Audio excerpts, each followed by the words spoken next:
अस्सलाम वालेकुम, कैसे हैं आप सब। दुआ करूँगी अल्लाह ताला आप सबको खैरियत से रखे। आज मैं बना रही हूँ चिकन मसाला। ये बहुत मज़े का और टेस्टी लगता है। पराठे के साथ इसको खाने का बहुत ज़्यादा मज़ा आता है। आप ज़रूर ट्राई करिएगा। सबसे पहले मैंने 3 मीडियम साइज़ के प्याज लेके मैंने उन्हें काट के रख लिया है और 4 जो है लहसुन के लेके मैंने उन्हें ग्रेट करके रख लिया। आप चाहे तो लहसुन का पेस्ट भी डाल सकते हैं।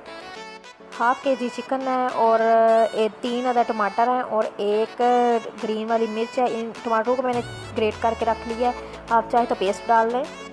1 टीस्पून ज़ीरे का है, हाफ़ टी स्पून हल्दी है और आधा खाने का चम्मच सुरख मिर्च का पाउडर है, 2 गोल वाली मिर्चें हैं और आधा टीस्पून ही कुटी काली मिर्च है।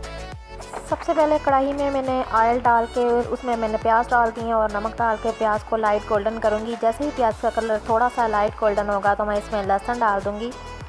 लहसुन को 1 मिनट भूनने के बाद इसमें मैंने चिकन डाल दिया और चिकन डाल के मैं इतनी देर भूनूंगी जब तक कि चिकन का कलर चेंज नहीं हो जाता। जब चिकन का कलर थोड़ा सा चेंज हो जाएगा तो मैंने अदरक मैंने पीसी हुई थी उसमें मैंने पानी डाल लिया था और वो पानी मैंने डाल दिया और साथ में मैंने ज़ीरा और गोल वाली मिर्चें डाल के इसको अच्छी तरह भूनूंगी। जैसे ही वो अच्छा सा भुन जाएगा तो फिर इसमें मैं टमाटर डाल के इसको कुछ देर के लिए भूनने के बाद फिर मैं इसमें तमाम स्पाइसेस डाल के इसको अच्छे से भूनेंगे। जैसे ही चिकन ऑयल छोड़ देगी, जैसे ही चिकन ने अच्छे से ऑयल छोड़ दिया तो मैंने इसमें तकरीबन हाफ़ कप पानी डाल दिया और हाफ़ कप पानी डाल के इसको मैंने पकाया तेज़ आंच पे।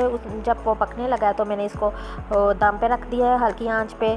तकरीबन 15 मिनट के लिए मैंने इसे दम पे रखा है। 15 मिनट के बाद मैंने खोला तो चिकन अच्छे से गल चुका था।